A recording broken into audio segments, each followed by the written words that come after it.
ہمارے سلسلے عالیہ نقشبندیہ کے اندر جب کوئی بندہ تعلق بناتا ہے تو اسے ایک سبق دیا جاتا ہے جسے لطیف قلب کہا جاتا ہے۔ استغفار، درود شریف، مراقبہ، وقوف قلبی، یہ چار چیزیں انسان کی مرتے دم تک چلتی ہیں۔ استغفار، درود شریف، وقوف قلبی اور تلاوت۔ البتہ جو مراقبہ ہوتا ہے اس مراقبے کے اندر تبدیلی ہوتی رہتی ہے۔ کبھی انسان نے مراقبہ یہاں پہ کرنا ہوتا ہے، جب یہ سبق مکمل ہو جاتا ہے تو پھر آگے سبق یہاں دیا جاتا ہے، کبھی سبق یہاں پہ آ جاتا ہے۔ انسان کے سینے کے اندر 5 لطائف ہے جسے لطائف خمسہ کہا جاتا ہے۔ یہ 5 اسباب مختلف روحانی امراض کا علاج ہے۔ جب بندہ ان 5 جگہوں کے اوپر مشائخ کی ذکر کردہ تعلیم کے مطابق مراقبہ کرتا ہے تو اللہ تعالیٰ اس کے غصے کی بیماری کو ختم فرما دیتے ہیں، حسد کی بیماری کو دور فرما دیتے ہیں، بخل اور کینہ کی بیماری کو دور فرما دیتے ہیں۔ جب سینے کے درمیان کے اندر مراقبہ کرتا ہے تو اللہ تعالیٰ تکبر کی بیماری کو دور فرما دیتے ہیں۔ تو سلسلے عالیہ نقشبندیہ کے اندر جو پہلا سبق دیا جاتا ہے اسے کہتے ہیں لطیف قلب، کہ اپنے دل کے اوپر مراقبہ کرنا۔ اب یہ دل کہاں پہ ہوتا ہے؟ انسان کے سینے کے بائیں طرف جو پستان ہوتا ہے، اس پستان سے 2 انگشت کے فاصلے پر پہلو کی طرف انسان نے مراقبہ کرنا ہوتا ہے، اور یہاں پہ مشائخ اپنی انگلی رکھ کر اللہ اللہ کا ذکر کرتے ہیں۔ جب انسان تنہائی کے اندر بیٹھ جاتا ہے تو اپنی اس دل والی جگہ کے اوپر تصور کرتا ہے، دھیان کرتا ہے کہ یہاں پہ اللہ تعالیٰ کی طرف سے رحمت آ رہی ہے، میرے دل میں سما رہی ہے، میرے دل کی ظلمت اور سیاہی دور ہو رہی ہے، اور میرا دل کہہ رہا ہے اللہ اللہ۔ مراقبے کے اندر جب بندہ لطیف قلب کے اوپر مراقبہ کرے تو زبان سے کچھ نہیں پڑھنا ہوتا، نہ جسم کو حرکت دینی ہوتی ہے، نہ لمبے لمبے سانس لینے ہوتے ہیں، نہ سانس کے ذریعے ذکر کرنا ہوتا ہے، بلکہ دل کی طرف مدہم توجہ دینی ہوتی ہے کہ دل اللہ اللہ بول رہا ہے اور میں اپنے کانوں سے سن رہا ہوں۔ ہر چیز بول سکتی ہے، جیسے انسان کی زبان بولتی ہے اسی طرح انسان کا دل بھی بولتا ہے۔ جب اللہ چاہتے ہیں تو مختلف اعضاء کو گویائی کی نعمت دے دیتے ہیں۔ جب قیامت کا دن ہوگا تو میرے اللہ مختلف اعضاء کو گویائی کی نعمت دیں گے۔ یہ ہاتھ قیامت کے دن بولے گا، پاؤں قیامت کے دن بولیں گے۔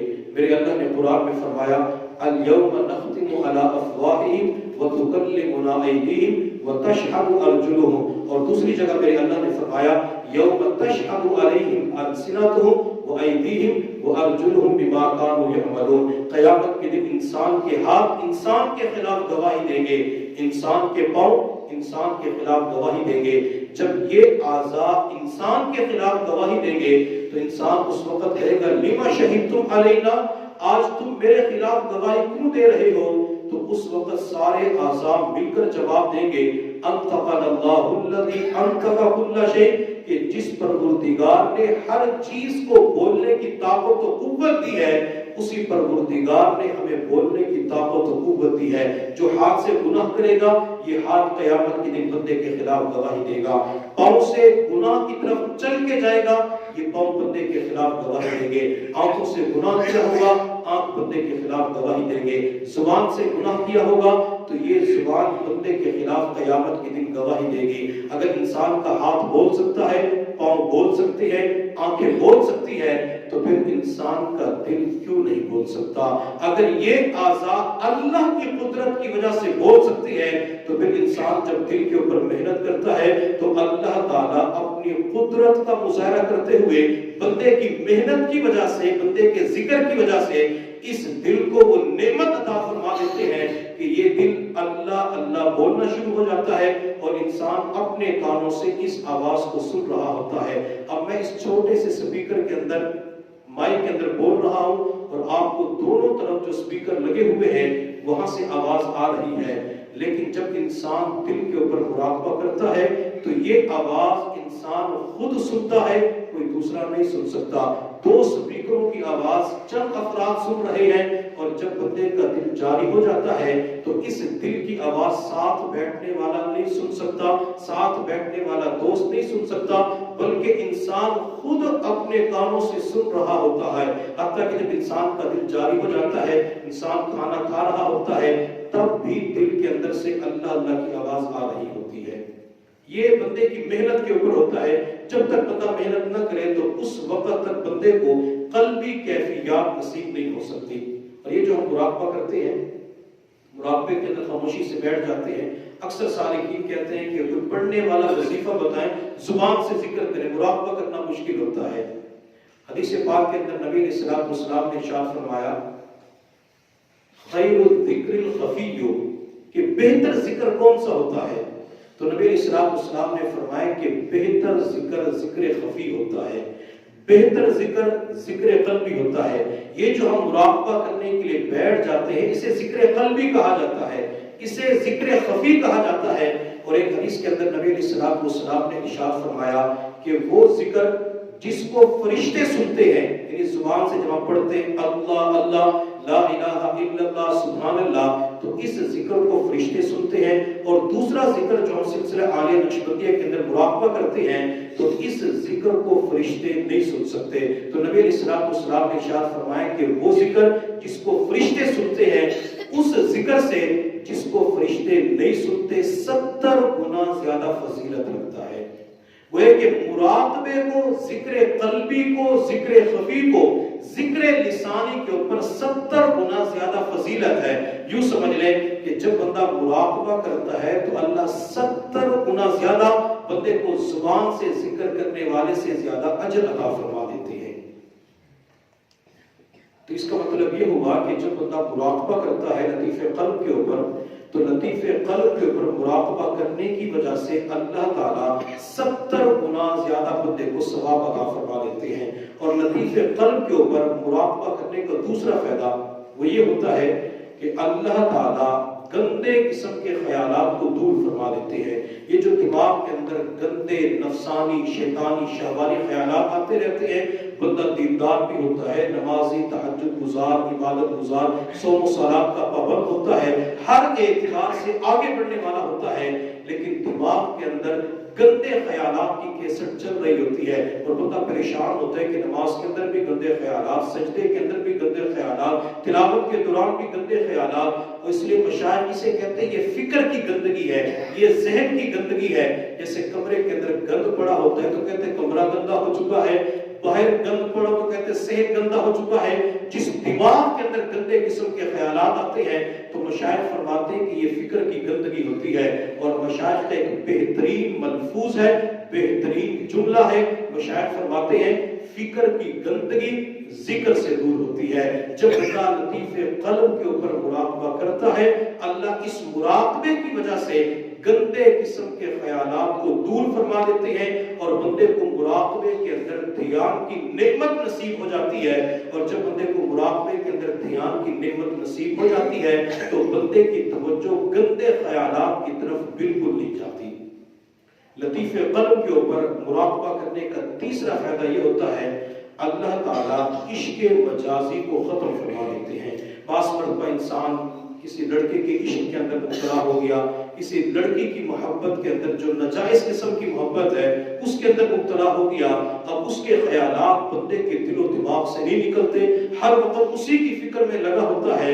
اگر یہ بندہ اپنے لطیف قلب کے اوپر مراقبہ کثرت کے ساتھ کرنا شروع کر دے تو اللہ تعالیٰ مراقبے کی وجہ سے عشق مجازی کو ختم کر دیتے ہیں. لطیف قلب کے اوپر مراقبہ کرنے کا چوتھا فائدہ یہ ہوتا ہے اللہ تعالیٰ بندے کو اپنی محبت عطا فرما دیتے ہیں. جب بندہ اس دل کے اوپر محبت کرتا ہے تو دل کے اوپر جو گناہوں کی میل ہوتی ہے، گناہوں کا زنگ ہوتا ہے، تو اللہ تعالیٰ اس زنگ کو ختم فرما دیتے ہیں، میل کچیل کو دور فرما دیتے ہیں، دل کی سختی کو دور کر دیتے ہیں. دل نرم ہو جاتا ہے، پاک صاف ہو جاتا ہے، روشن منور ہو جاتا ہے. تو اللہ کی محبت اس دل میں آنا شروع ہو جاتی ہے. ہم دنیا کے اندر دیکھتے ہیں اگر کوئی بچہ گندا برتن لے کر دودھ والے کے پاس جائے اور اسے کہے کہ انکل اس کے اندر 1 کلو دودھ ڈال دے، تو